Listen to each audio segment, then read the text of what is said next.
Hello, everyone. How's it going? I am having an interesting time. It's not updating my stream. Give me 1 second. I should be on the main page of the game, and for some reason, I'm on an earlier stream page. Interesting. Maybe I'll switch to another window and then come back to this one. So we'll switch to Steam. Save it. Hey, Joe, how's it going? I'm just making sure. For some reason, my game capture screen was frozen. So I'm trying to get it back. There we go. All right. Welcome to tonight's stream of Rollin' Solo with Game Face Killer. Hope everyone's staying safe out there and having a lot of fun. I am planning on having some fun tonight with a new game that I just purchased because it's on sale for half off. So we'll be checking it out tonight so you can see if it's something that you might be interested in. It's a game I've really wanted to buy for a long time, but it's kind of expensive on Steam. I think it's like $14 maybe, or maybe 20 even. But it's on sale for half off right now. So I thought, well, I'll get it because it is supposed to be one of the best games. It actually was one of the highest rated games, I think, before um, Pandemic Legacy came out, and of course Gloomhaven toppled that afterward. But there's is definitely one of the top rated strategy games of all time. A game made by Vlada Chvátil, who's also made some other really amazing games. I believe he's made Mage Knight, which is also supposedly an amazing RPG type board game. I have that game. I've never actually played a whole game with someone else, and because the rulebook is kind of daunting. But I'm hoping maybe that'll become a digital form at some point, so I can learn how to play it finally. um, but the other game that is really famous and well known by this same designer is Galaxy Trucker, which is another game I might be checking out soon. It's also on sale. It's kind of like this chaotic sci-fi, zany, wacky starship building game. And I've heard that the digital version does some really cool things with the starship building. So anyway, um, the only other thing I wanted to talk about before we get started with the game is my Gloomhaven update. I did post that or tweet that I would mention how things are going. I actually made some really big progress. I got all of my characters in my party up to level 3, and I was doing really well. Beat the first boss and handily, no problem. And then all of a sudden, I realized that the only way I can unlock 4 characters in a party. This is the whole reason why I was doing this playthrough offline, was because I thought I would unlock it just by beating a boss for the second time. But in fact, you have to beat the second boss, not 2 bosses, but the second boss in the game in adventure mode. And so I never have beaten that. I had a hard time even getting to the second boss with my 2-person crew, and so now I'm going to have to go through and trudge through and get to him in a 3-person crew and beat him. So it's going to take a little bit of leveling up and a little bit of playing, maybe another week or so. Um, but otherwise, I got a few games lined up as a backup just in case. But unfortunately, we are not going to be able to get back into Gloomhaven anytime as soon as I thought I would. But hopefully, we'll be back soon and able to do that. All right, so we're checking out Through the Ages. One thing I will note is when you install it, you do have to they do recommend signing into the online account so you can play games online with other players, and you can keep track of your scores against the computer and kind of post them and brag about them with other players. The other thing that's really cool that I found out as I installed this was that it has asynchronous. It supports asynchronous play, so you can jump on, do your turn, and then log off, and then whenever someone else has time that you're playing with, they can get a notification, and then they can jump on when they get a chance and play. So you can have 2 people playing and not even having to both be online at the same time. So that's pretty cool. Yeah, Gloomhaven is pretty crazy as far as the requirements for 4-person. And I'm still trying to decide too if I want to see that unlockable character. I kind of don't want to unlock it because I've never seen it in the physical game, so I don't want to spoil it. But we'll see. We'll see how it goes. Okay, so tonight we're going to check out the tutorial. Looks like I maybe have to go to Local game. Yes. But they do have online game features. I just clicked it and went right to it. So it's pretty easy. You can play a custom game, do kind of some kind of challenge. I think those are like single player challenges. Those are in a lot of board game digital adaptations. You'll have to play the game, but you have to do certain things, achieve certain things. Um, and then, of course, they have Hot Seat, which is cool. You just switch out using the same computer. But I'm going to go to the tutorial.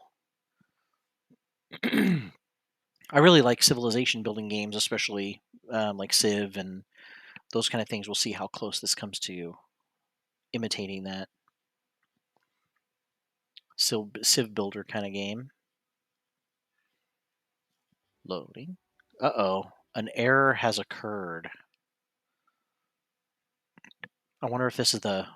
I noticed in one of the game notes that they were having trouble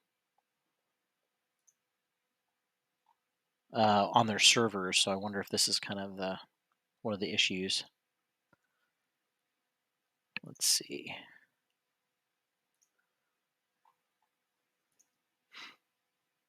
So we'll start it back up. Oh, there we go. Okay.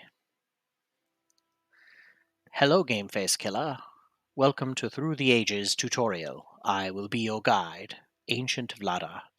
Vlada Chvátil is the designer of the game, of course. Tutorial.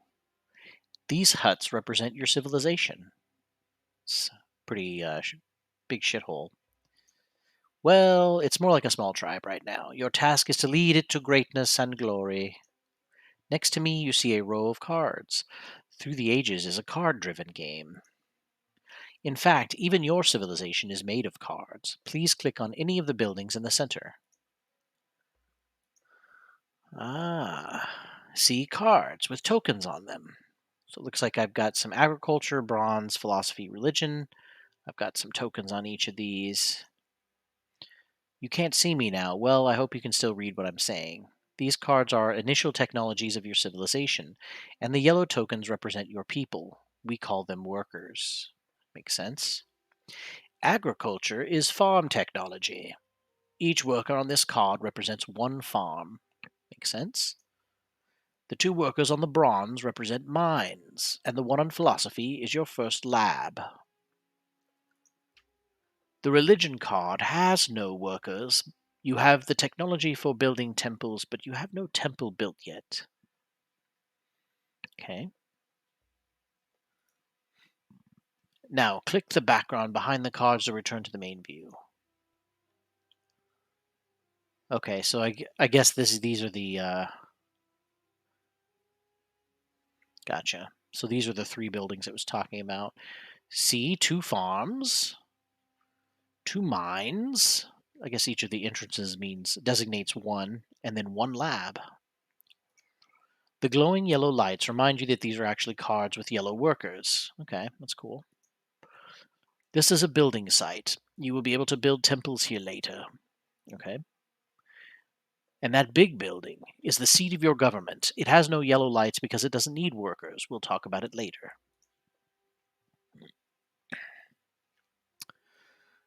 The first round of the game represents antiquity. We call it Age A. The only thing you can do on your first turn is take cards from the card row.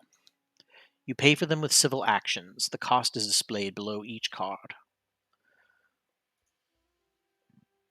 You have only one civil action now, so you can only take one card, and it must be one of the 5 on the far left.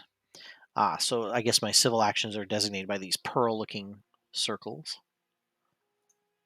For example, you can begin construction on the Library of Alexandria, or you can stockpile resources or speed up the growth of your city. Or you can choose Aristotle to lead your civilization. You can take a closer look at any card by clicking it. Try it with Aristotle. He would be a great leader, but for now just close the card view by clicking anywhere. Now I need to ask you, and I know it will not be easy with all these great cards. Please pick me as your first card. I can help you learn the game quickly. Also, I'm somewhat nervous about the red X above my head.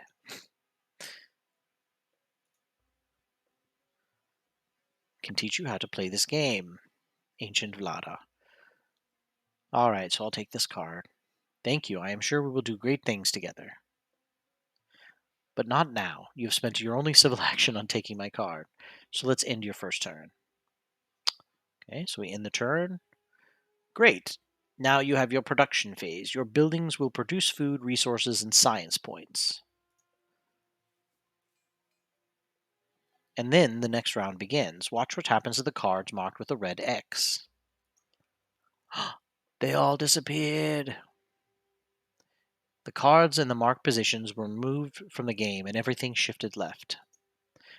I think I owe you one. If you hadn't picked my card, I would have been discarded into oblivion. Ha ha ha. So, you start your second turn with my card in your hand. A card in your hand has no effect or abilities until it is played. Oops, that means I'm breaking the rules when I give you advice. I guess you'd better stay quiet until you figure out how to play my card. Okay, so I'll just play his card. Play it as your leader. Great, now I can officially help your civilization. Playing my card has cost you one civil action. You have 3 left. Man, why does he always cost civil actions? That basically means we can do up to 3 more things this turn. But before we do, let's take a look at what we produced last turn. Let's look at those cards again.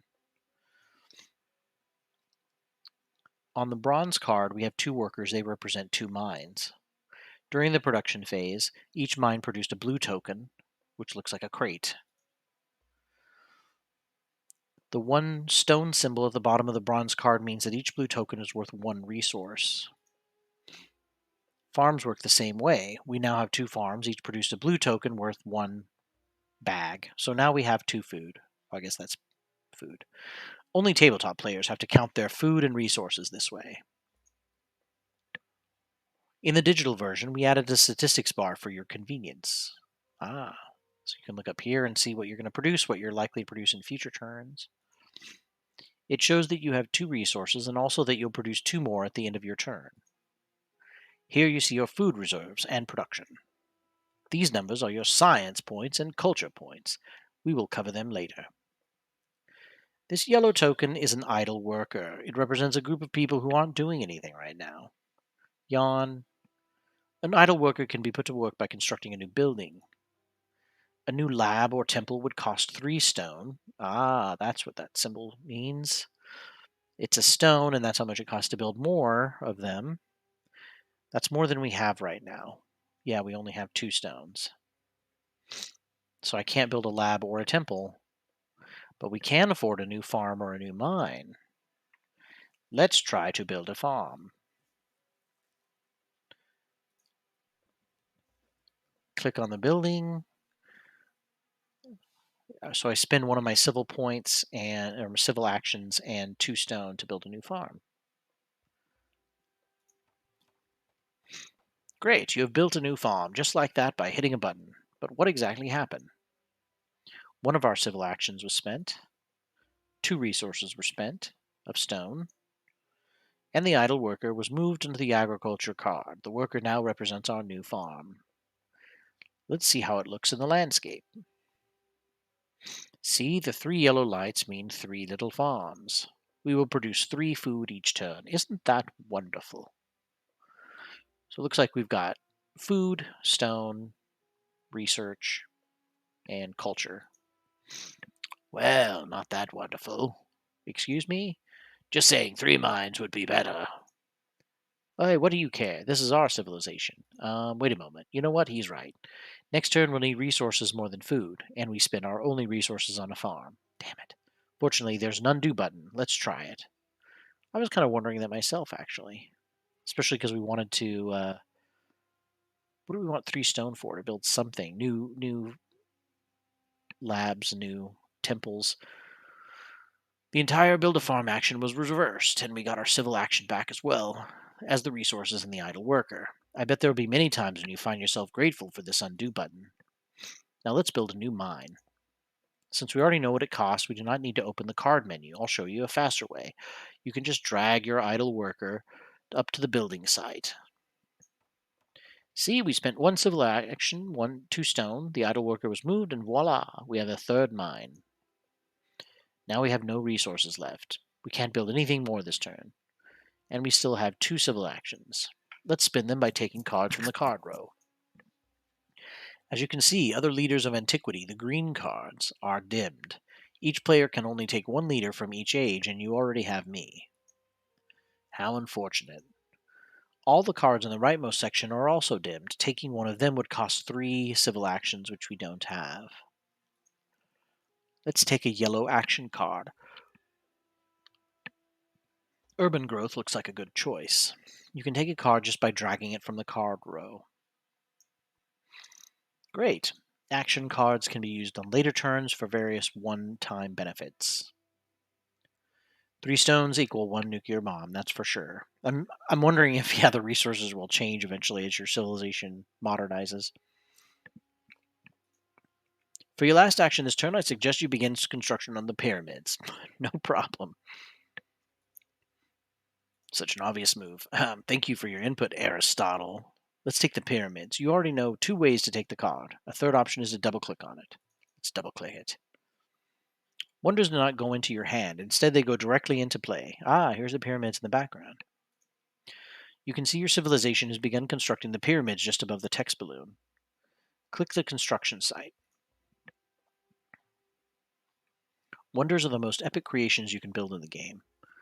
It usually takes several turns to complete a wonder. So it looks like I can spend 3 stone and build 1 stage, 5 to build 2, 6 to complete the wonder. Okay. Right now you don't have any resources or civil actions for constructing. Oh, and that, it also costs. Oof. Gets expensive. It starts off as 1 civil action, but then goes to 2 and 3. If you want, you can pay 5 gems to finish the wonder immediately. You can always buy more gems in the store. What? Nah, sorry, just kidding. This is not that type. I was going to say, oh, that's funny. Little tutorial humor is pretty good in this game. You really will need to gather all the resources to complete a wonder. In this case of the pyramids, it's 3, 2, 1. What? Oh, I guess it's just the backwards. It ends up costing that much total. Let's go back to the player screen. We've spent all 4 actions. Do you remember exactly what we did? If not, never mind. There's a handy log of your actions. Let's take a look at it. Upper left. Okay.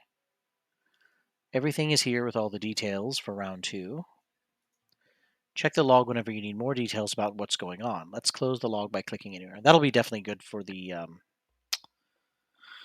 asynchronous game to see what the other player's done. And also to keep track of your history, because who knows how long it'll be between turns. During production, we'll produce 2 food and 3 stone because we have 3 mines now. Make sense? And they just showed up, and now we say goodbye to Aristotle. Wait a minute.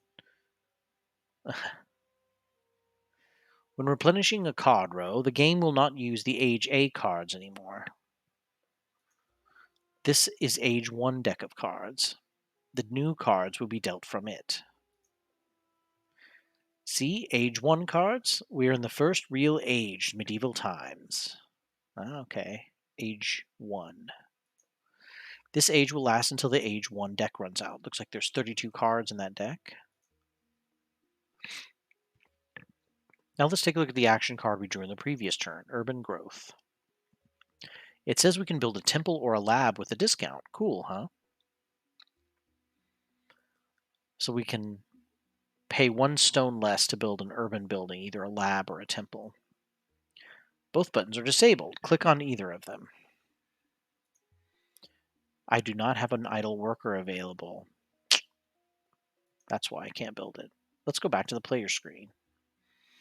We need a new worker. Do you see the arrow button with the 2 food icon? Click it, please. Increase our population. Boom, baby. Got a new baby. Piece of cake. We spent 2 food, 1 civil action. Okay, I'm guessing anything costs a civil action, even if it doesn't have that symbol on it. Now we have a new idle worker available. Well, actually, creating new people is not that simple, but we'll have that birds and bees talk later. Now we need to give a job to our new worker. At your service, my lord. Great, let's take a look at our buildings. We have one lab. The bottom of the card says it produces one research, one science point, I guess. This information is confirmed by the statistics bar. We gain +1 science point per turn. We've accumulated 2 after the first 2 rounds. The religion card says each temple produces culture point. There are no workers on the card, so we don't have any temples. That's why we produce no culture points yet. Culture represents how each civilization influences the world's history. The player with the most cultural points at the end of the game will be the winner. Interesting. So you do need culture points. Those are like victory points. But we can worry about culture later. Right now, we should increase our science production. Let's build another lab. Oh, I nearly forgot about our urban growth card. Fortunately, the game reminds us. Let's use it. Oh, okay. So it does say, hey, do you want to build it using this? It'll cost less. Let's do it. I think, therefore, I am. Great, we have a new lab. Let's look at it in the landscape. See, our science production is now 2. We've got 2 buildings. Also note that the urban growth card is gone. Yellow cards are discarded after 1 use.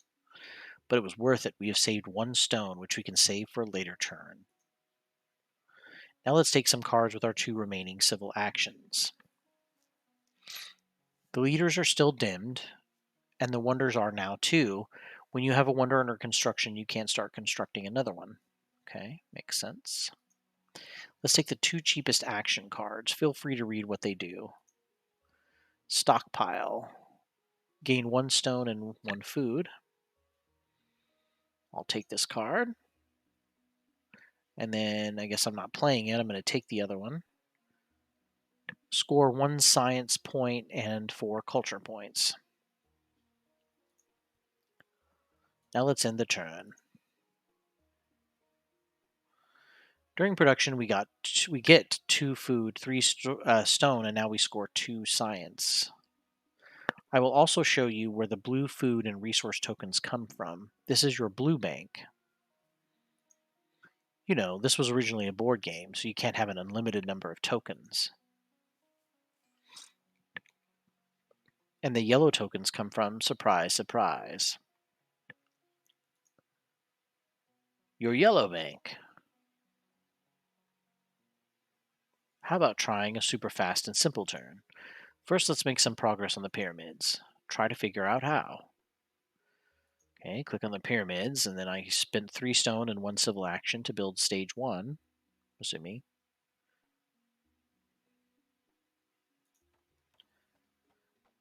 We paid 1 civil action to 3 stones. 1 token from the blue bank was moved to the pyramids to indicate that 1 stage of the wonder is complete. Okay. Blue bank. So how about taking just a few more action cards and ending the turn? Take the 3 leftmost action cards. Man, they want me to take all of them? Increase your population after you pay the food cost gain of food. Build or upgrade a mine or farm. Pay 1 stone less. Uh-oh, now all the cards are dimmed. I forgot about the hand limit. You cannot have more than 4 cards in your hand. Your hand limit's the same as your total number of civil actions. Okay, 4 and 4. And I see another problem, corruption. Leaving too much food, resources, and construction materials lying around the temple. Lying around tempts people to make some of that excess disappear. This icon shows that you'll lose 2 resources due to corruption if you end your turn now. To avoid corruption, we need to cover this icon by returning blue tokens to the bank. Spending more food and resources should do the trick. So much for our super fast and simple turn. Let's undo the entire turn.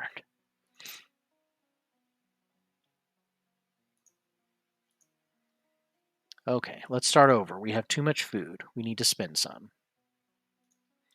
Let's increase our population again. Okay, so that spent some food, 3 food, and we have a new worker. Grrr. You're probably wondering why this worker's in a bad mood. Seems I need to explain more about population in the yellow bank. You may think of tokens in your yellow bank as representing open land. Whenever you remove a token, you have more people and less open land. Your initial population could just forage for any food they needed, and they didn't have time to complain. But when you emptied the rightmost section of the yellow bank, your population became denser and more demanding. The icon here says your people will now eat one food after each harvest. We want more bread. Also, the cost of increasing your population rose from 2 to 3. Uh-oh. So it becomes more expensive and it ends up costing you more to feed your population the more dense it gets. This icon means that one of your workers will be discontent until one of your building's leaders or workers provides at least one happy face. More bread and circuses. Discontent workers may cause some trouble, but it's not that big of a deal. You know how it is. People always complain about something. Let me show you a real problem. Go ahead and build a farm. Hey, I never wanted to be a peasant. I hate digging ore. Philosophers are underpaid. This is tyranny. Now we have a problem. We are missing one happy face and we forced all of our people to work. The angry red face says that if we end the turn now, we'll face an uprising. Oof, let's undo that farm. Okay, it's back to orange again. I didn't realize there was going to be a happiness meter. Jeez. If you let your discontent workers slack off and rebel a bit, the others will keep working for you. We could leave it this way or keep the discontent worker unemployed. Or we could try another approach, actually making people happy. Let's build a temple. Let's do it. Awesome, everyone seems happy now. Why? Let's take a look at the buildings. The religion card says that in addition to one culture, each temple also produces one happy face. The faith brings so much joy to our hearts. Your total happy faces are displayed below your yellow bank. So let me sum it up. This is a happy face provided by your civilization. This orange face says you're missing a happy face, which makes one of your idle workers discontent. And this angry face says, worker, you are missing more happy faces than you have idle workers. Uprising. We have 2 civil actions left. We could take 2 cards, but you know what? We should plan a bit. On the next turn, we want to finish our pyramids. We need 6 stone for that. Here you can see we only have 4 total next turn. Fortunately, there is a card that can help us, Engineering Genius, so we're going to take that. Build 1 stage of a wonder, pay 2 stone less. Okay. I'm going to take this card. No, you cannot play an action card on the turn in which you took it. Okay, so even if I took action cards, I wouldn't be able to play them. So I did need to take it now. Okay. This is a troublesome turn, but we learned a lot. Let's end the turn. More production. The temple produced our first culture point. But we gained only 1 food, because our people consumed the other one. That makes sense. Just so you know, you can end the tutorial anytime by using the menu button up there, and later you can pick up where we left off. But I bet you don't need a break right now. This turn will be really quick and simple. We're going to finish those pyramids. You already know how to build wonders using the card menu. I'll show you another way. Blue token from the bank to the pyramids. And I'll build it using Engineering Genius. Thanks to the action card, we still have enough resources to complete them.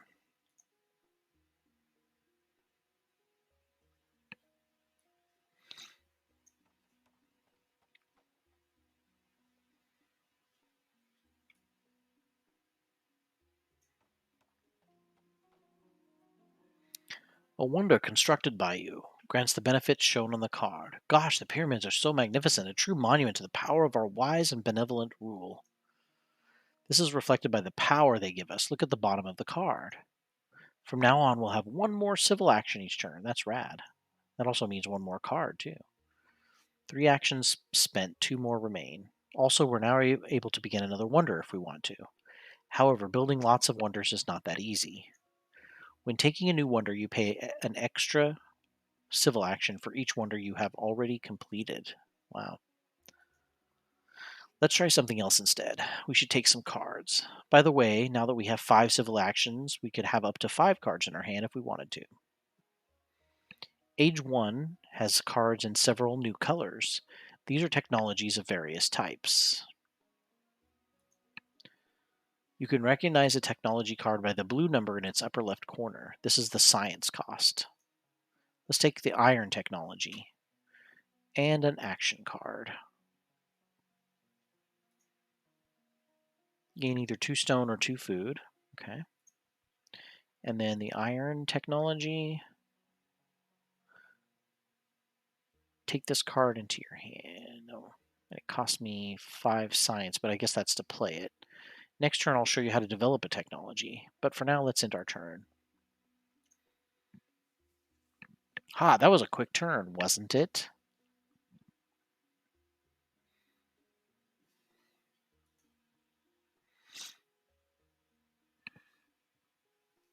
On this turn, we will greatly improve our resource production. We have 8 science points. That's more than enough to develop the iron technology, which costs 5. Try to develop iron. Hint, there's a faster way than using the card menu.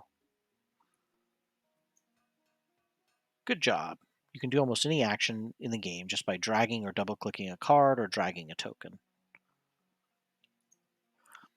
We paid a civil action and 5 science, and now our civilization knows how to smelt iron. See that new building site? We're ready for some iron mines. Let's look at the card overview again. Iron is placed above bronze. They are both mining technologies.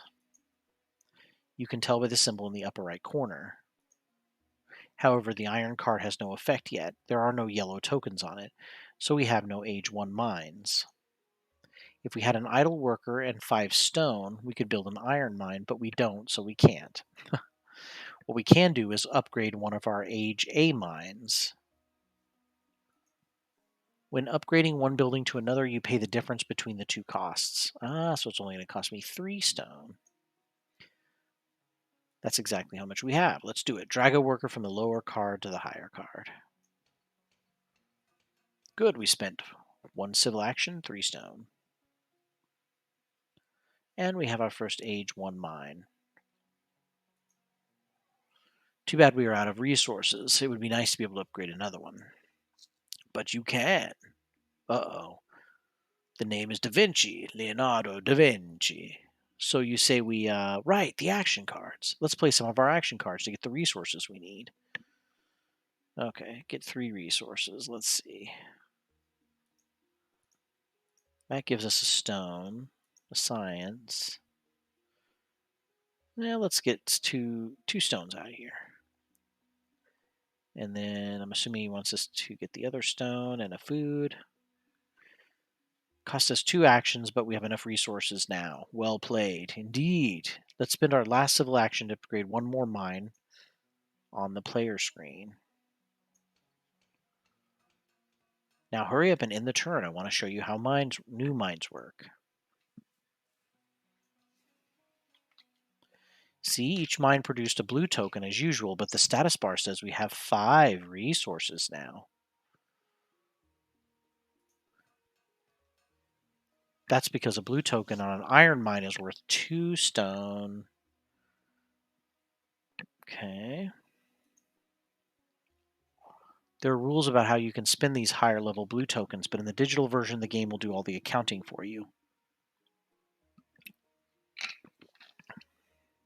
Okay. Just remember the better the mines and farms allow higher production with fewer workers and fewer blue tokens. Okay. That last turn was pretty slick. Now I'll teach you the fine art of culture production, and then nothing awaits us but bright tomorrows. Prepare to die! What? Who are you? A neighboring civilization. Did you forget about us? Before the game, you came to us and said, please stay out of the way so I can teach this new player the game without complicating it with military and politics. Which part did you not understand? You're too soft on the newbie. He needs to learn the hard way. Sigh, it seems we have no choice but to welcome our neighbors with our spears. Burn. At your service. These are our warriors. I sent them away at the start so they wouldn't disturb you. Military units work like buildings do. Click them. See, one worker on the card means we have one unit of warriors. Okay. At the bottom of the card, it says that each unit provides one strength to our civilization. Let's return to the main view. One yellow banner means one worker representing one unit of warriors, so the banners are like lights in the buildings. This single unit is the only thing defending us, so our total strength is 1. Strength is very important. This is why it is always displayed next to each civilization's leader. Uh-oh, looks like our neighbors are much stronger than we are. You'd better believe it. Let's take a look at the opposing civilization. Click their leader. Keep your hands off me. You'll pay for this. Okay, opponent's player screen. He's relatively advanced agriculture and military. Other than that, not much. More than enough to beat you. Click the buildings to see the cards. Irrigation lets him build better farms. Each blue token on this card is worth 2 food. This civilization doesn't know about iron yet, though, and they only have 1 lab. But knowledge from the printing press allows them to build a new type of building, libraries. Each library produces a culture point and a science point. Wow. Now click on the left arrow. Here are the other civilization's units. It seems they know the technology for swordsmen. They're stronger than warriors. See how the swordsmen are the same type of unit? That means a unit of warriors can be upgraded to swordsmen. I suppose our opponent will upgrade the remaining warriors to swordsmen soon. You can count on that. Oh, look, they also have a different form of government. See that fancy palace? Click it, please. Theocracy. It gives them some strength and some culture and the obedience of their people.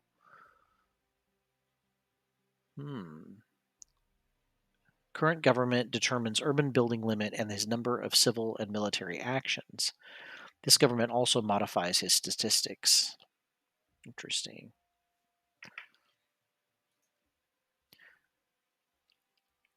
We fight for the glory of God or gods, you know, whatever.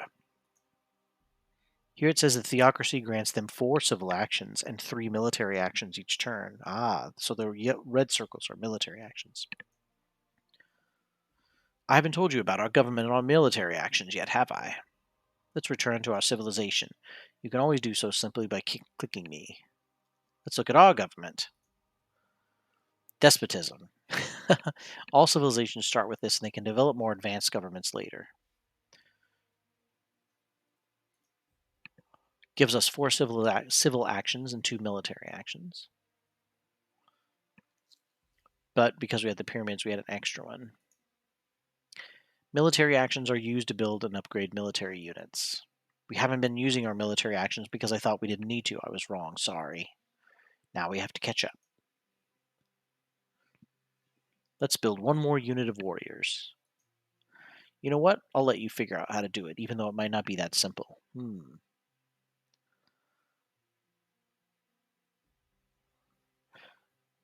So I need to produce a new person. And then I need to... Awesome, you're getting really good at this. Okay, 2 units of warriors. All right. You spent a civil action, 3 food to increase your population, and then a military action. So that's a military action to grow warriors, to build, and 2 stone to build them. Okay.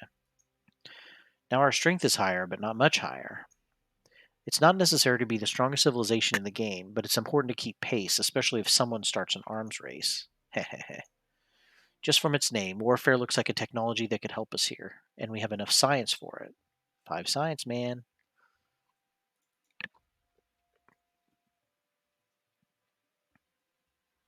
I gotta play it or what? A special technology card in your hand, once developed, it gives the benefits shown on the card. So it looks like it's going to give us a military action and some strength. Let's do it. It costs us 2 civil actions and 5 science. Then we have a warfare monument.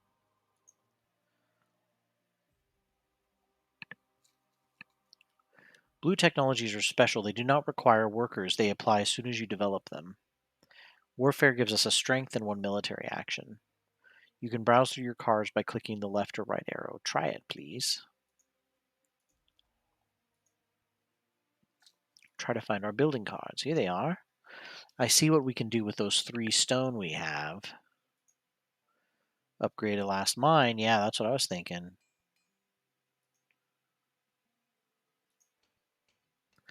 We have one more action. Let's take a look at the card row. Sooner or later, we'll want a more advanced government, so let's take monarchy.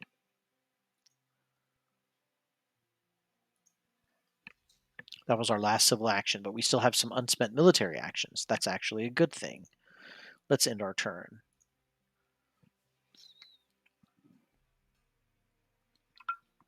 After production, we draw a random military card for each unspent military action. Interesting. See, here are our 2 military cards for our 2 military actions, unspent. We'll examine them later. Now let's watch the opponent's turn. Our opponent will spend civil and some military actions just as we do.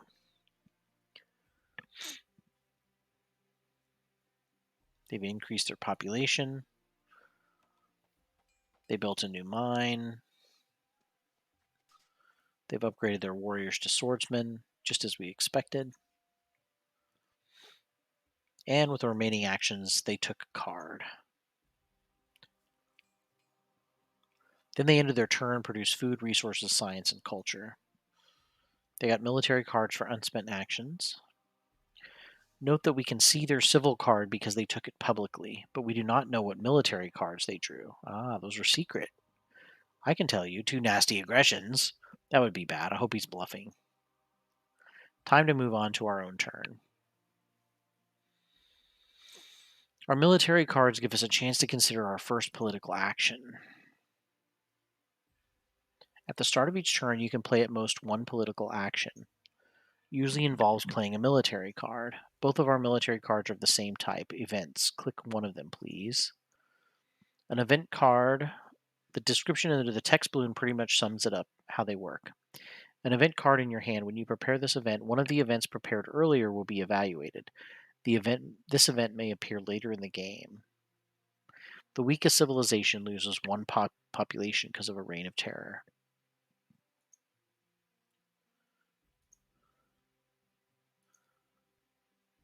Each civilization produces stone immediately. Ignore corruption.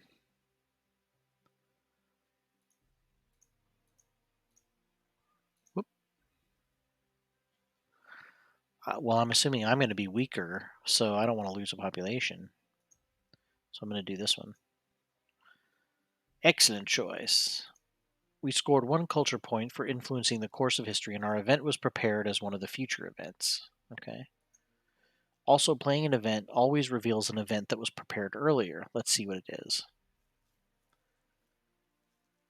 Sweet, we're going to get 2 science points. The first few events are prepared by the game. They're good for all players. Okay. Then eventually, those events that come up. That's kind of interesting. You plan events, but they don't necessarily come up right away.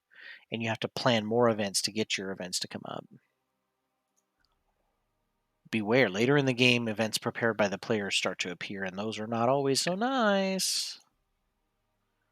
So that was our first politics phase. Now it's time for the action phase, which we already know. I don't think we're producing enough science. I agree. As Leonardo says, we should build 1 more lab. I don't think so. You cannot build a 3rd lab while you're under despotism. Hey, I know. I plan to let the player increase population, then try to build a lab. Then that button would be disabled, and I would be like, whoops, I forgot to turn the urban building limit. Let's undo the entire turn. Why don't you just show them the government card? The number at the bottom determines the maximum number of urban buildings of each type you can have. Okay, so with despotism, you can only have 2 urban buildings. So I've got 2 labs already. I can't build another one.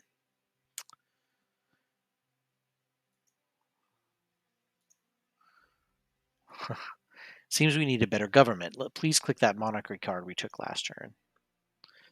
Governments are special technologies. They can be played in 2 ways. I can develop it peacefully by using a civil action in 8 science, or change the government by revolution by spending 5. civil actions, and 2 science. We don't have enough science. The revolution consumes all of your civil actions for that turn. Let's try it. Sure, why not? I love revolutions. We establish a monarchy by overthrowing the old despotism. Now we'll get to live in a castle.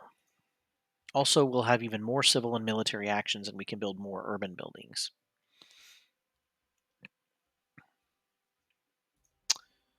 But not this turn. All our civil actions were spent. Oh yeah, so I have one more because I think with monarchy we have 5 actions as a default and 4 military actions. We have no way to spend the available military actions because we have no idle workers available. This also means we'll face corruption. Revolutions tend to be harsh. I love it when another nation is in chaos. Oh, and those neighbors of ours? No, I'm afraid we can't afford to lose an entire turn right now. I will miss that wonderful castle, but we should do the revolution phase. Okay. See, Leonardo, now Game Face Killer knows how to play a revolution and what problems it brings. Okay, but he still doesn't know how to increase his science production. Good point. Let's upgrade our labs, Game Face Killer. You know what? Try it out on your own. Find a way to upgrade both labs. Okay, let's see.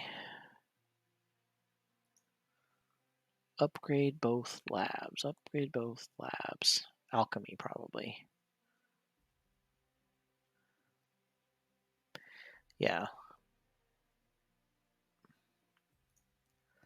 This looks like the card we need. So I'll play Alchemy. Noise. Now we should be able to increase population. We can upgrade our labs without increasing population. Oh, that's right. I can just move a worker. And it'll cost me 3 stone. And then I'll move the other worker. Cost me 2 stone. 2 more stone. Ah, I can play the game without his help. Quite impressive, I admit. We have 1 action left. How about taking a card? Well, I have a suggestion. An action card, or were you thinking of drama? Why not take me? That might be a good idea. Leaders in this game last a long time, but not forever. The deck is almost empty, and Age 1 will end soon. At that time, all age leaders will perish. Ooh. Okay, so basically they won't last more than 2. They won't last past the second phase after them, or past the next phase after them. So it's a good time to think about a replacement, right? Leonardo is an Age 1 leader. You have not taken an Age 1 leader yet, so you can take him. Let's do it. Welcome to the team, Leonardo. Thank you. Okay, let's end our turn. We didn't improve our strength that turn, but let's hope our opponent has no aggression cards. Excuse me. 4 science per turn. I think I'll enjoy working with you.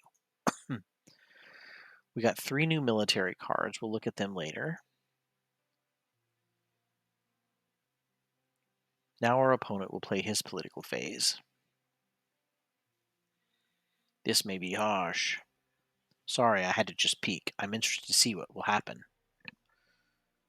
I've decided to spare your lives for now. That probably means he has no aggression cards yet. But he prepared an event. It may be something nasty. It'll be several turns before it appears. Let's look at the event it triggered now. Each civilization gains 2 food. Yay! More food. That'll be handy. Let's see what our opponent does with it.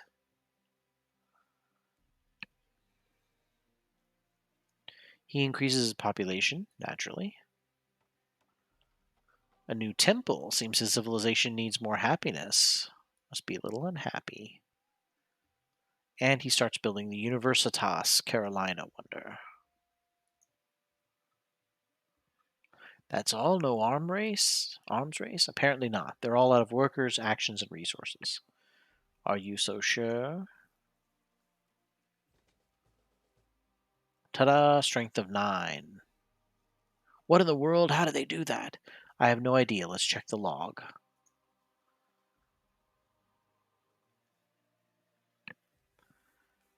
I see it now. Yes, they use their leader's special ability and a tactics card. Now we're in trouble. Let's close the log and let them finish their turn. They drew only one military card. Of course, they finished the turn with only one military action. I hope it's not an aggression. Grrr. Getting close to the end of Age 1. So at the end of our turn, we drew 3 new military cards. One is a territory. It's played just like an event, and if you play it, one of the earlier events will be revealed. Vlada, you have explained how the events work. Just briefly, let's take a closer look.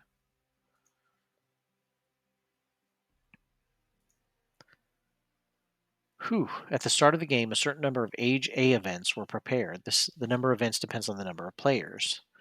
2 of these have already been revealed and evaluated. Okay. One Age A event is left. It's the last card in what we call the current events deck. And here we see 2 cards from the future events deck. The circles indicate who played them. This is the event you played last turn. The other one is the event or territory that the opponent played. The card is face down because we don't know what it is.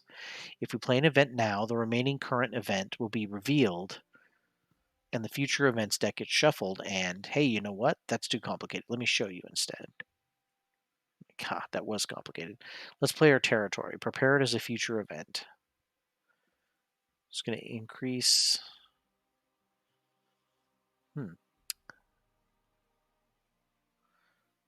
Special type of event card. When you prepare this event, one of the events prepared earlier will be evaluated.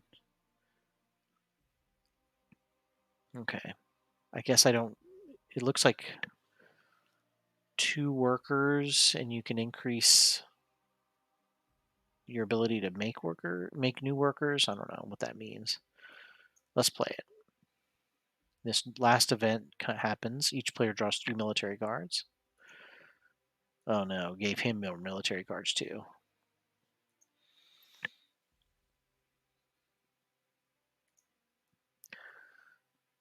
Okay, so those got reshuffled and placed on the right. So now it's the current event deck.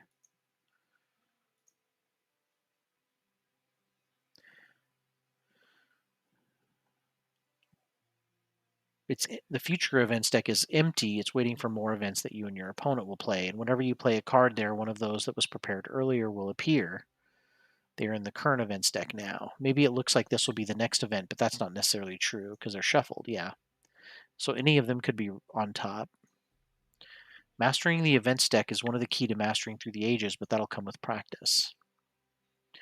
I mean, it's complicated. I get it, but it's definitely a complicated process. We have lots of new military cards in our hand, but we can ignore them for now. Most military cards are playable only during your politics phase, and that's done. But we could play a tactics card now. Yes, that's true. That red card is a tactics card. It can be played during your action phase for 1 military action, which is exactly what our opponent did on his last turn. You know what? Let's look at that opponent's civilization. Not you people again. See that tent on the left? Click it.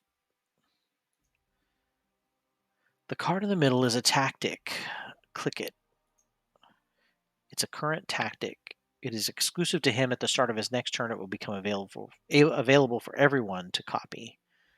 Fighting band is one of the simplest tactics. The 2 infantry symbols means that every pair of infantry units forms an army. The number at the bottom says that each army adds +1 to the civilization strength. Warriors and swordsmen are infantry units, so the enemy has a total of 4 army.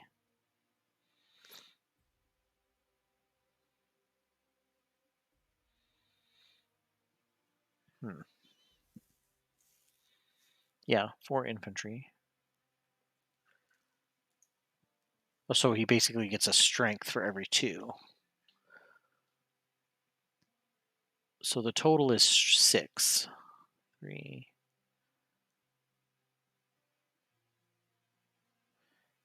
How is that possible? I don't understand how.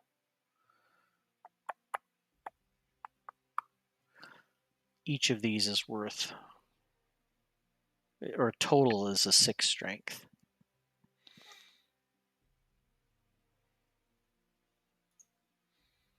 Under the fighting band tactic, they form 2 armies. Each army contributes an additional +1 strength. That's a total strength of 8. Where does the ninth point come from? You can always take a look at the details of any rating. Go ahead, move your mouse over your opponent's strength rating. 6 from military units. Okay, so they've got 1 from theocracy.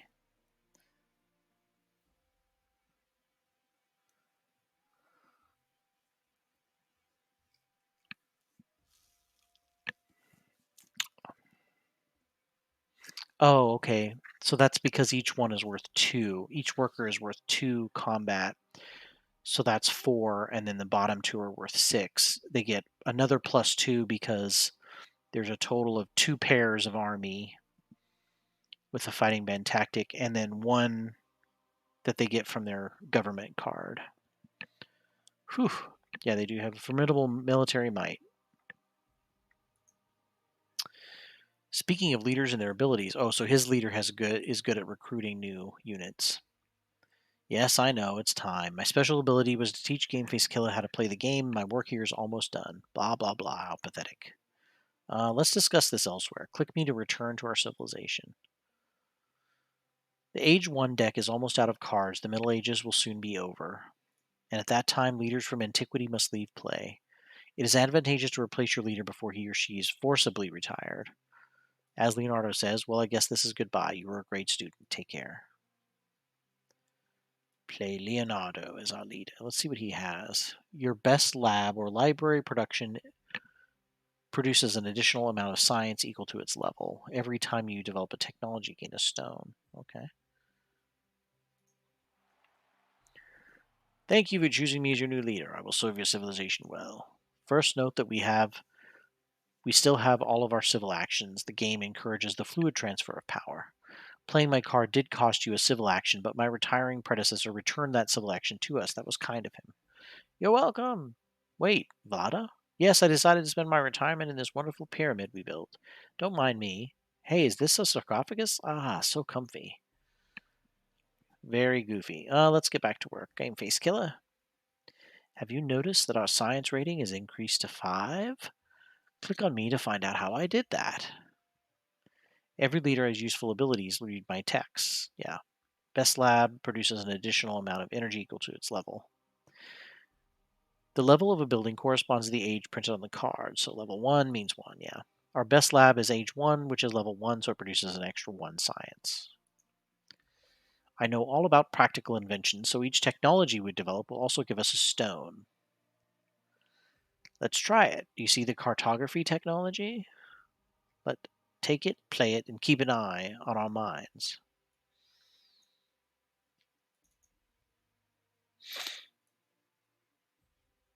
What does this do? I want to see. 1 strength, 2 sail. That's interesting. Costs 4 science and a civil action. All right, let's do it. Blue token is moved to the building site for age A mines. That's the extra resource from my ability. I don't want to interrupt, but does Game Face Killer know anything about the technology he just played? I assume so. Have you studied cartography? You know what. Let's just look at the card. Cartography is another blue technology. That means its effect applies as soon as it enters play. It increases our strength by 1 and gives a +2 modifier to our colonization forces. So now we have 2 sails. Colonization forces. The colonization modifier is used when a territory is revealed as an event. We played 1 this turn, so this tech will be handy sooner or later. So we're up to strength 4, but we need more. Let's take a look at that tactic we have in our hand. Even without clicking it, we can see that it requires an infantry unit and a cavalry unit to give us +2 strength. To build a cavalry unit, we need cavalry technology. Knights are cavalry, but taking them would cost us 3 actions. Let's wait until the card gets cheaper. Right now, we really need to spend some resources and food, otherwise we'll face terrible corruption. If we make 2 new workers and 1 warrior, that would spend a lot of blue tokens and increase our strength a bit.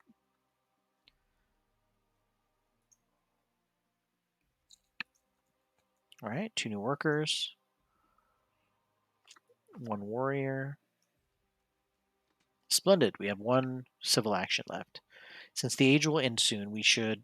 Wait, don't say it. Why not? Whispers. Very well. You are an expert in teaching people to play games. So, Game Face Killer, take the cultural heritage card. Right, but we really should have. Oh, never mind.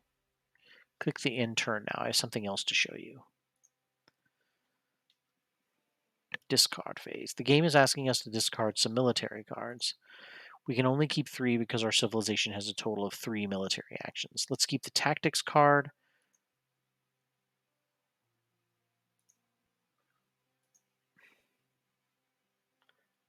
I didn't see what he just said.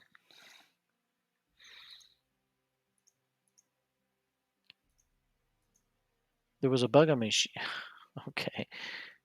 Mark 3 cards, and I think it's those ones I gotta keep, right? We should keep both bonus cards. They're very useful in defense. Discard the 2 events and the aggression.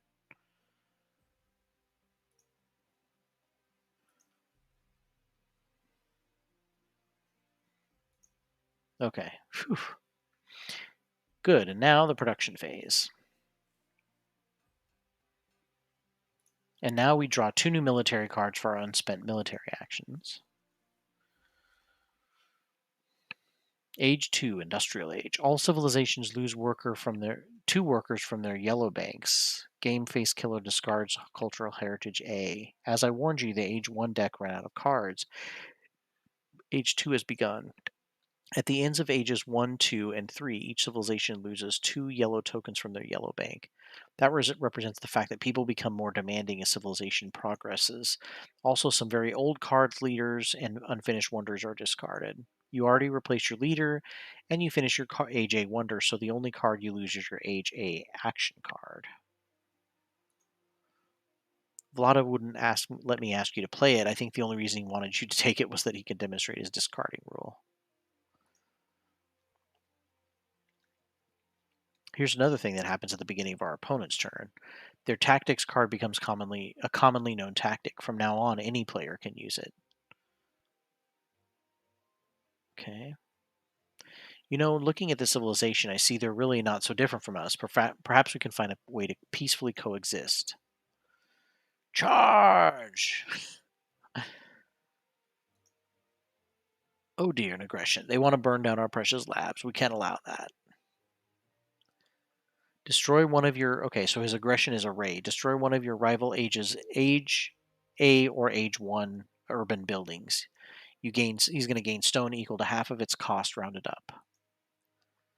To defend, we need to temporarily match their strength by discarding military cards. Fortunately, we have a lot of military bonus cards that will help. We're allowed to discard up to 3 cards because we have 3 military actions. Any military card can be discarded to get a +1 strength bonus. And any of our okay, I was like, these say 2. Okay.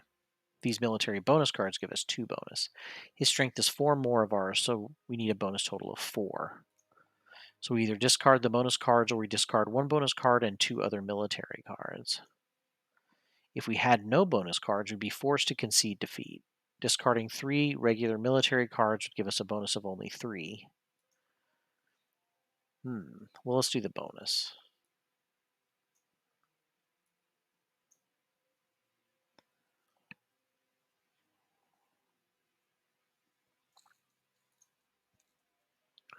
You people are so lucky, but sooner or later you'll run out of defense cards and then I'll plunder your puny nation. Oof, we did get lucky that time. They're recruiting quite heavily. They even destroyed a mine to avoid an uprising. Oof. Fortunately, I have a plan for catching up. 2 civil actions left. I think I'll take this. No, oh dear, we needed that card. Knights. Competing for cards is an important part of the game. If you really need a card, you should consider taking it even if it costs 2 or 3 civil actions. Vlada, you're still here? Sure, why not? It seems the sterile environment of the pyramids is good for my health. Our opponent draws 1 military card. Note that it has a different back. We're in Age 2 now. Nervous. So we're almost at the end of our tutorial. There's just one more thing to explain. Please play that event from your hand. It's a good one. Let's see what it says. Each civilization immediately scores science equal to the number of science it produces.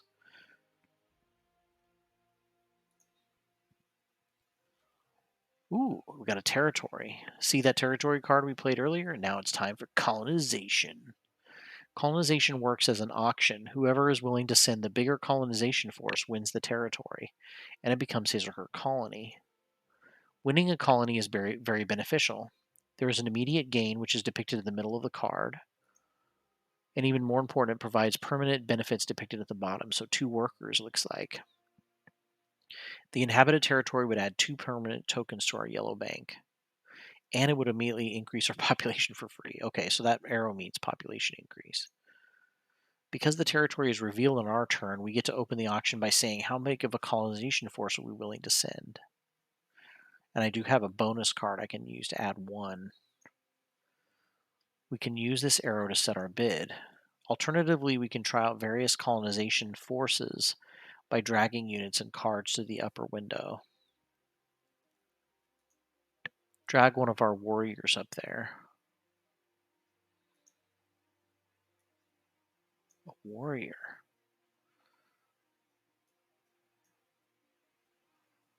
I don't know what. Oh, these warriors. Sorry, not paying attention. This automatically sets our bid to 3. Why is that? Our warriors have a strength of 1, so they add to our colonization force. In addition, we have that +2 colonization modifier from cartography, so it becomes 3. That's kind of cool. An opening bid of 3 is a good idea because it is the minimum force we can send.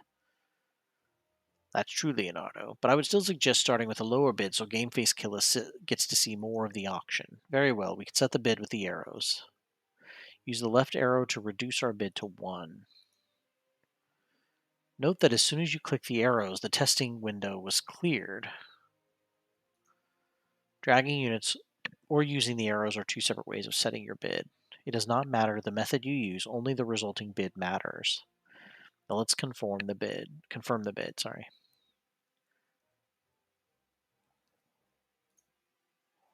Now it's our opponent's turn. He can either outbid us or pass. Pass never. Oh, look, he bid 3. Where do we see that? Oh, okay, down there. So now we either have to place a bid of at least 4 or pass. We should give this decision some thought. You see, if we win this colony, the units we send will be lost. Oh. Before deciding, let's look at our opponent's options. If you need to examine the situation, you can minimize the big window like this by clicking on the icon in the upper right corner. But for your convenience, the things most important to the colonization are displayed right here. Click the opponent. He has colonization modifier, but each swordsman has a strength of 2. If they send only 2 swordsmen, the +1 from their tactic would also count for a total colonization force of 5. Yeah, you can forget about that territory, it will be ours. Well, let's not let them have it cheaply. We can put together a force of 4 either by using 2 of our warriors or by sending 1 warrior and using our bonus card. Yeah, it gives a bonus to colonization, but we don't have to decide what our colonization force will look like right now, we just need to make a bid. Let's use the arrows to set a bid of 4. Oh, okay, so I'm just saying what I would be willing to spend, and then I have to make up later. You know what? Take that colony. I have better plans for my units. Oof, I won.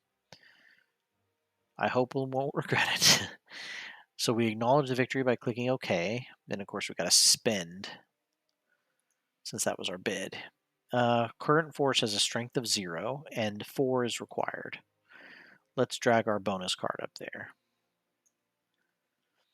Colonization force is still at 0 because I have to have at least 1 unit. But I have a temporary +3.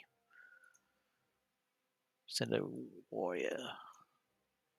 That's all we need. 1 force, the warrior, and our +2 modifier make a colonization force of 4.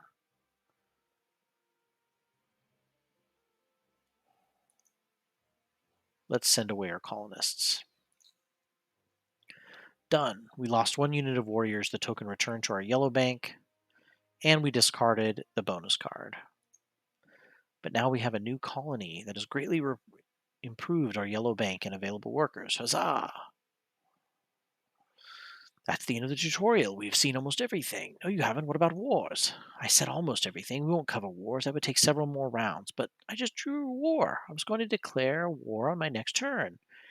Yes, yes, but then we'd have to plan another entire round. You see, unlike aggressions, wars are not resolved immediately.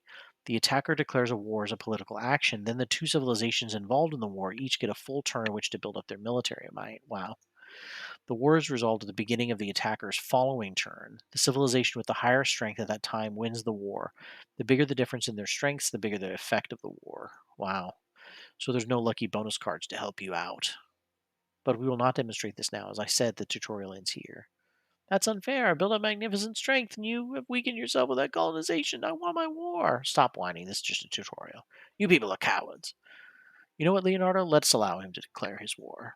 Another 2 rounds of tutorial? No, I can use my powers to let him declare the war immediately. Are you implying that you have some sort of occult power that you draw from the pyramids? No, I mean I can use my powers as the programmer of this tutorial. Go on, Barbarsa, declare your war if you dare. Like right now, on your turn? That's breaking the rules. We can pretend you declared the war during your previous politics phase instead of playing that failed aggression. Okay, wait a moment. I haven't had time to prepare my speech. Prepare to die, you weaklings. We'll enslave your houses and burn your horses and something about women? No, never mind. Declared war. This means war. The victor is going to take a yellow token, plus 1 yellow token for every 5 points of strength advantage from the defeated civilization's yellow bank. Oh, so yellow tokens get traded. Interesting.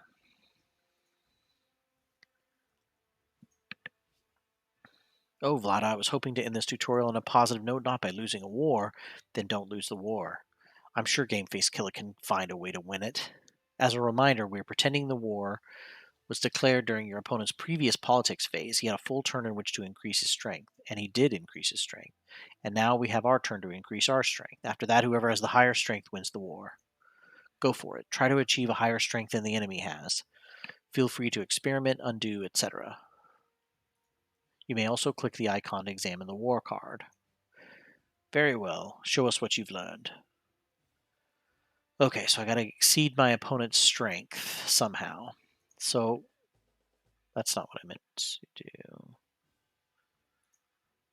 I just want to see what that does. So I have to have cavalry and warriors.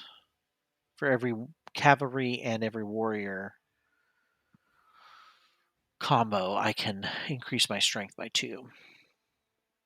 I can also get the swordsman card to upgrade the technology of my swordsman.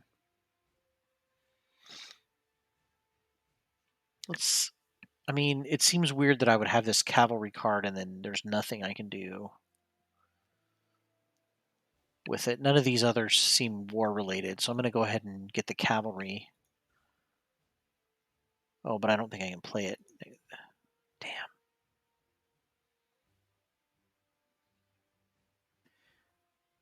Yeah, I don't think I can play it this turn. Cost 6 science, which I don't have. Okay, so we'll undo that. Unless there's something I can do to increase my science. Yep. Cultural heritage. Increases my science. Now I can get the cavalry.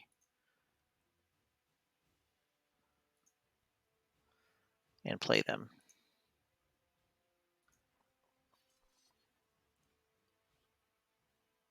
And then I can do this military tactic card.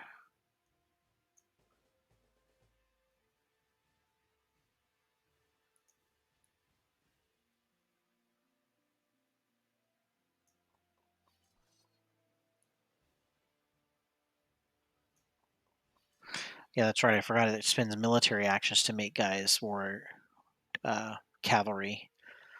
Okay, so I bought the cavalry card, which did the tactics card basically for every combination of for my medieval army, for every combination of warriors and cavalry, it increased by 2.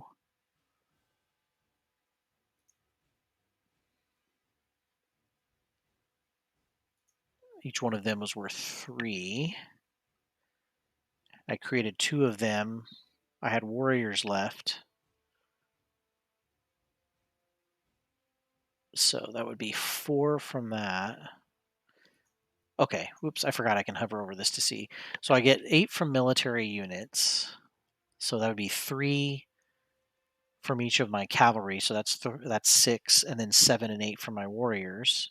Plus 4 from 2 armies using the medieval army tactics. So that 2 from each. Yeah, so that was 12. 1 from cartography and 1 from warfare. Pretty cool. And so at this point, I've got more power than he does.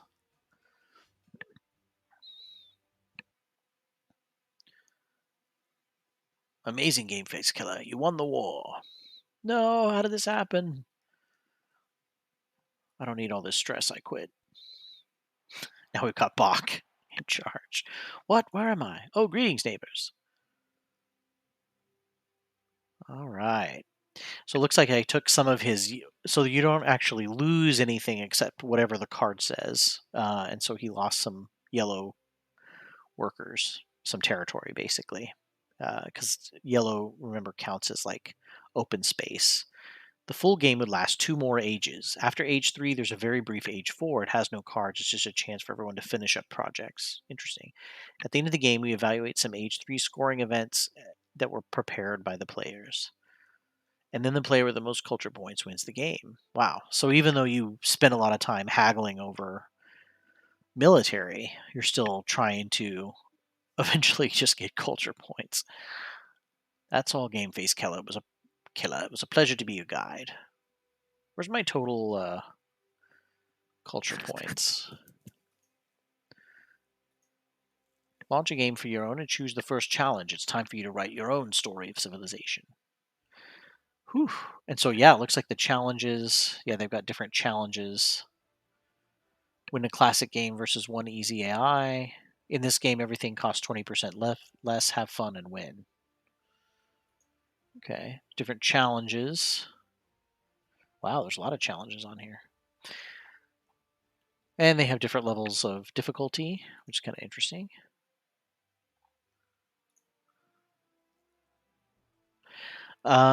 Yeah, this game was very different than what I thought it was going to be. The challenges would definitely keep you. There's obviously custom games. You can play against artificial opponents to train with different AIs.